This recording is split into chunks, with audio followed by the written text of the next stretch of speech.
This happened years ago, long before I retired, back when I spent more nights in the woods than under a roof.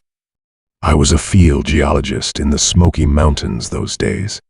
But there's a stretch of those mountains out past where the old mining trails crumble into nothing that I don't speak of often. I try not to think about it too much. It was late spring. I was out on a solo mineral survey, nothing unusual for me. I'd done it many times. The company had sent me to map a region that had shown some strange magnetic readings. Nothing major, just a couple of blips that might indicate iron or manganese seams. I had my pack, my topo maps, my sample hammers. I was a few days into the trip, maybe 10 miles past the last old fire road, when I saw it. A cabin. It wasn't on my maps. Not on the historical overlays. Not on any old survey sketches I'd brought. Just sitting there in the trees like it had grown from the earth itself. Wood blackened with age, sagging porch, roof bowed under the weight of moss and years. I stopped in my tracks. I'd walked this ridge before, dozens of times. I thought maybe it was just a hunter's shack I'd somehow missed. But the moment I stepped closer, I felt it. A wrongness. Like someone walking into a room. Then, all of a sudden, a man stepped out onto the porch. Tall, thin, leathery skin. His clothes were ragged buckskin maybe, but faded to almost gray. His face was sunken, eyes dark and deep set. But what I remember most is that he didn't blink. Not once. He just stared. I raised a hand, kept my voice calm. "Morning," I said. "Didn't expect to find anyone out this way." No answer. "I'm surveying," I explained. "Geologist. Just passing through." Still nothing. Just that hollow stare. I gave a polite nod and kept moving.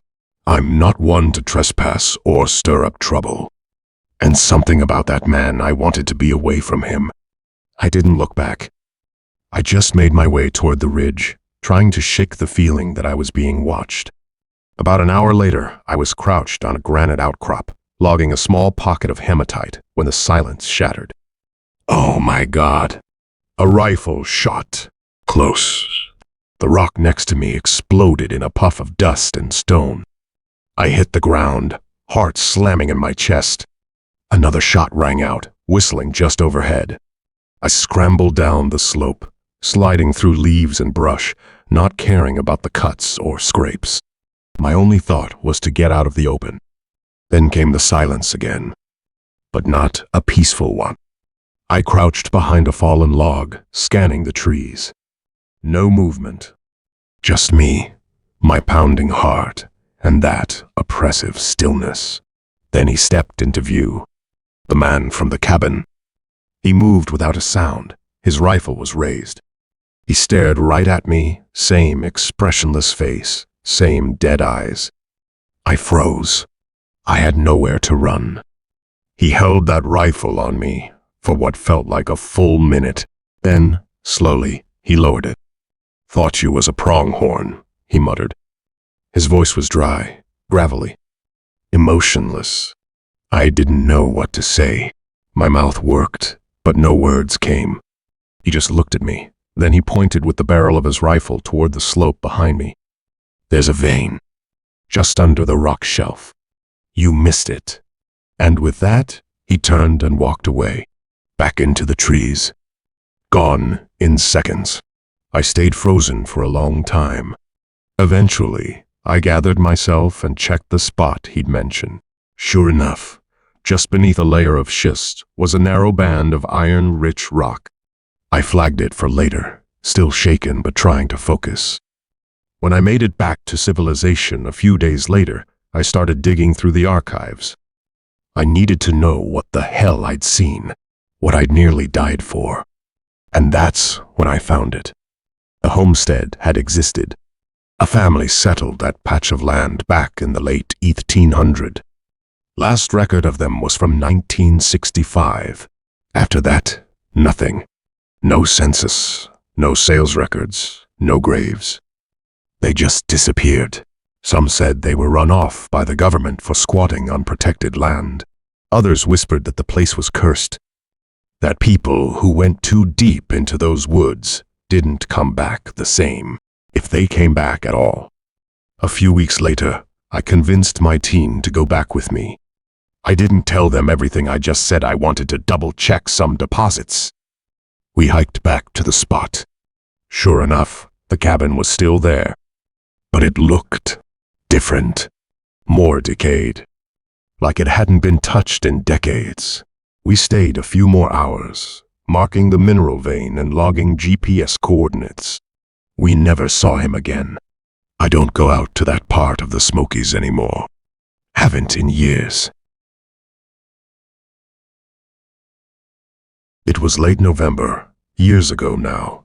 My brother Paul and I were hiking deep in a remote stretch of the Smoky Mountains, deeper than we'd ever gone before. Not just off the trail beyond it, past the old forestry markers, where the paths turn to game trails, and even the maps start to lie. We weren't green to the back country. We grew up out here, wandering ridgelines, sleeping under stars, chasing fog down into the hollers at dawn. We craved the wild, the isolation. That day, we got both and something else we never asked for. It was on the 4th day of the trip. We'd been following a dry creek, wending deeper into one of those shadowed pine valleys where the sun barely touches the forest floor. Paul said something like, "It feels like a place the world forgot." He laughed when he said it, but I remember his smile didn't quite reach his eyes. Around mid-afternoon, we found a flat patch of ground to rest and maybe set up camp. The light filtering through the trees. We hadn't seen another soul since we left the main trail 3 days back. But out there, in that silence, it felt like something was watching. I remember we were about to unpack when Paul decided to step over a fallen log that lay halfway buried in pine needles. I was looking at the treetops when I heard it click. It was so soft, so quiet, I thought I imagined it. Paul froze mid-step. His face went pale, his legs suspended above the ground. "What is it?" I asked, already feeling that cold coil of dread tightening in my gut. "Don't move," he whispered. I walked slowly around the log, careful with every step, and that's when I saw it. A tangle of rusted wires and a canister tucked beneath the pine needles. Jagged nails were packed into it with old tape and dried mud. A trap. Crude, homemade something between a landmine and a pipe bomb. It had been buried deliberately, hidden so carefully that if Paul hadn't stepped just the way he did, it might have gone off. Or maybe it should have gone off. Maybe it just failed. My heart was thudding so hard I could barely think. I reached into my pack and pulled out a long stick to gently probe the area around it. That's when we saw more. Another wire stretched low between 2 saplings, rigged with broken glass bottles. A set of sharpened spikes wedged into a hollow stump. A goddamn snare, made from old fishing line and barbed wire, strung at neck height. Whoever set these traps didn't want to catch animals. These were meant for people. We didn't talk for a long moment. Just stared at each other, the truth sinking in. We weren't alone. And we weren't welcome. The sun was going down fast. We knew we couldn't risk sleeping there. Every step we took from then on was calculated, cautious. No more offhand jokes. No more casual wandering. We kept our eyes on the ground, scanning for wires, signs of disturbance, anything unnatural. Our ears strained for movement behind us. About an hour later, as the last of the light faded, we saw what looked like a shelter tucked into a small ravine off to the left. Not a cabin, not a tent, something in between. Built from old corrugated tin and pine trunks, half sunk into the slope. No smoke. No sign of recent activity. We stayed there till the morning, and the next morning, we booked it out of there. Made a beeline for the old fire road we'd marked on the GPS when we started the hike. It was miles away, but it was our only shot. But we never saw anyone. Not a soul. Just that feeling, crawling over our skin like sweat. When we finally made it back to the ranger station 2 days later, we tried to report what we saw. They listened politely, but I could see it in their eyes. They thought we'd gotten spooked, maybe imagined it. They said there were old bootlegger camps and squatters deep in the Smokies. Maybe some survivalists. Not uncommon. But booby traps? They took our notes and thanked us. That was it. We haven't gone back since. Not to that part of the mountains. Not even close.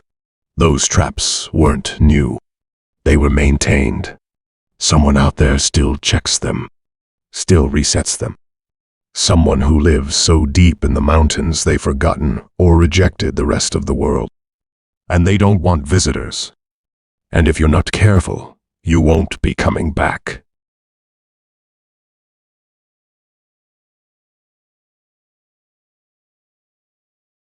When I was a teenager, I spent a summer at my cousin's cabin deep in the Smoky Mountains.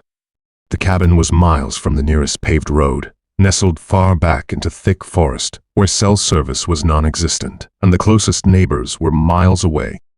My cousin and I were about the same age, and we spent the days hiking, exploring, and trying to keep busy in the quiet wilderness. One afternoon, while wandering off the usual trails, I found something I hadn't seen before, a small pond tucked away in a dip surrounded by old pines and thick underbrush. The water looked black, like ink, perfectly still with no insects skimming the surface and no breeze stirring even a single leaf. I was drawn to it in a way I couldn't explain. Later that day, I mentioned the pond to my uncle. His face darkened when I told him about it. "Son, you don't want to go back there," he said, voice low and serious.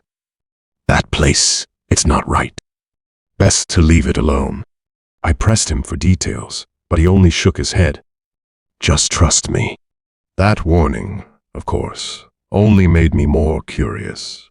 A few nights later, my cousin and I decided to sneak away and visit the pond again. The walk through the forest was different at night. When we reached the clearing, the pond looked even more sinister than before, reflecting nothing but the dense darkness above. We sat down by the water's edge, staring into the black mirror of the pond. The silence was so intense it felt like it was pressing against our eardrums. Then, I swear, the temperature dropped suddenly, and a heavy fog began to roll in. And then I saw her.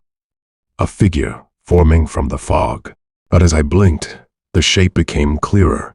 A young girl standing just on the other side of the pond. She was pale, her clothes soaked and clinging to her thin frame, and her hair hung in wet strands across her face.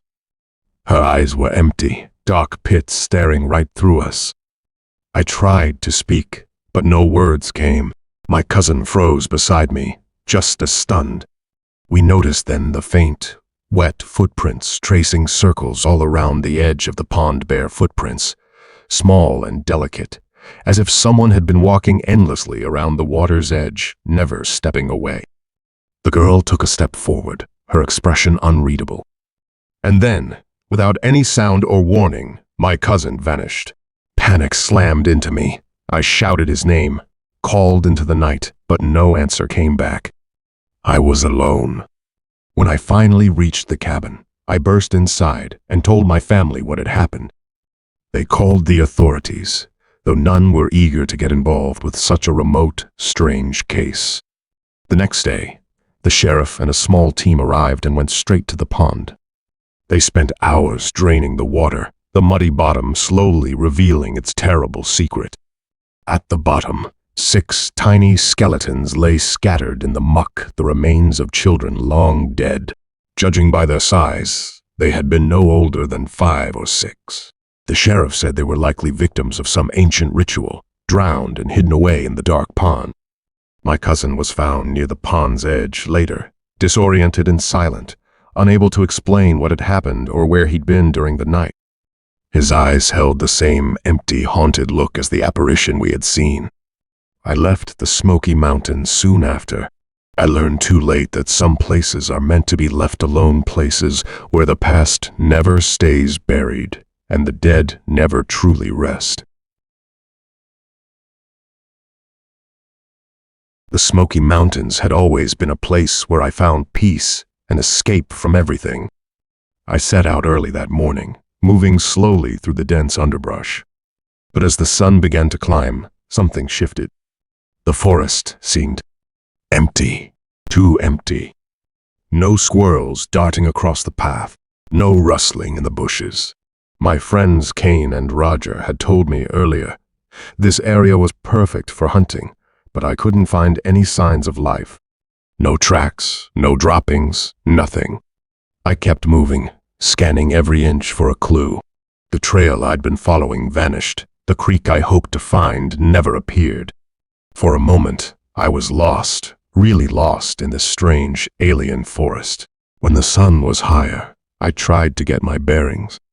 I kept Springer Mountain to my left, hoping it would guide me back to camp. I told myself I could find my way if I stayed calm and patient. But the unease crawling under my skin wouldn't let up. Then I heard it. A whooshing sound. It wasn't the wind. It was something heavier, more deliberate, like a giant blade slicing the air. I froze, gripping my rifle tighter. My eyes darted between the shadows of the trees, heart thumping hard in my chest. There it was, again, closer this time. Cold sweat broke out across my forehead. I felt something watching me. Not an animal. Something else. I edged forward cautiously, pushing through the underbrush, following the sound. The trail twisted and narrowed, the trees growing thicker until I stumbled into a small clearing. At first, I saw nothing unusual. Then my gaze lifted, and my stomach dropped. There, hanging from a thick branch, was a deer. Dead. The rope holding it was long, 30, maybe 40 feet, tied so tight it dug deep into the flesh. Blood dripped down, staining the leaves beneath in dark, sticky pools. The legs were bent at unnatural angles, broken and twisted. Chunks of flesh were missing, ripped away by teeth or claws. And its eyes, what was left of them, stared down at me, lifeless. I staggered back, my throat tightening. I knew I had to get out of there. Turning on shaky legs, I stumbled back the way I'd come, heart pounding, thoughts racing. Who would do this? A warning? Or something worse? By the time I reached camp, Kane and Roger were waiting, dragging a large buck between them, their faces flushed with the thrill of the hunt. But their smiles faded the moment they saw me. "You look like a puckered butthole," Kane joked, dropping the deer by the fire. I told them everything, the clearing, the hanging deer, the awful way it moved. Roger frowned, scratching his beard. Sounds like some hunter got a little too creative. "No," I said, shaking my head. This wasn't a hunter. It wasn't normal. Kane exchanged a glance with Roger, then knelt by the fire. "Are you sure it's not just some kind of prank?" "Kids mess around out here all the time." "It couldn't be kids," I insisted. It looked deliberate, like somebody wanted it found. Roger sighed and ran a hand through his hair. "All right, show us." We followed the trail back to the clearing. The afternoon light was stronger now, but the deer was gone. For a moment, I thought I'd lost my mind. Then I saw the blood dark, sticky, and fresh soaking into the ground beneath the tree. Bits of fur and flesh were scattered among the leaves, proof that something had been there recently. And boot prints, heavy, deliberate, etched into the soft dirt. They hadn't been there earlier. "Jesus," Kane muttered. Roger knelt to examine the ground. This wasn't an animal. No way. Kane nodded slowly. "What? Meth heads?" I asked, disbelief in my voice. "They get out here, high as hell, do stuff like this," he explained. "Shoot an animal, then mutilate it when they don't know what to do next." "Seen it before." I wanted to argue, but the look in Kane's eyes stopped me. Maybe he was right. We cut the rope and left the pieces where they fell, not wanting to touch the carcass any more than necessary. The walk back to camp was silent. I sat with my back against the largest tree, rifle across my knees, eyes scanning the darkness for any sign of movement. Kane and Roger kept the fire burning high, feeding the flames like it would keep the darkness away. Around midnight, we heard it again. That whooshing sound, coming from deep in the woods. I gripped my rifle tighter, breath catching in my throat. Kane stood beside me, hands moving to his rifle. "What is it?" he whispered. "Something's out there." We sat in silence. Then it stopped. Then came the low, guttural sound, half growl, deep and settling. I raised my rifle, eyes searching the shadows. My finger hovered over the trigger. "Show yourself." Roger barked. Nothing. The noises stopped just as suddenly as they began. The rest of the night passed without incident, but none of us really relaxed. When dawn came, we packed up camp quickly. None of us wanted to stay a second longer. As we loaded the gear into the truck, Kane froze, eyes fixed on something in the clearing. "What the?" I followed his gaze, and my stomach dropped. There, in the middle of the clearing, was the mutilated deer. It had been dragged into camp during the night, its broken body twisted grotesquely, empty eyes staring up at us. Blood soaked the ground. "Jesus Christ," Roger said. Kane shook his head. "All right. We're done here." The drive back was silent. We all knew one thing. We would never go into those woods again.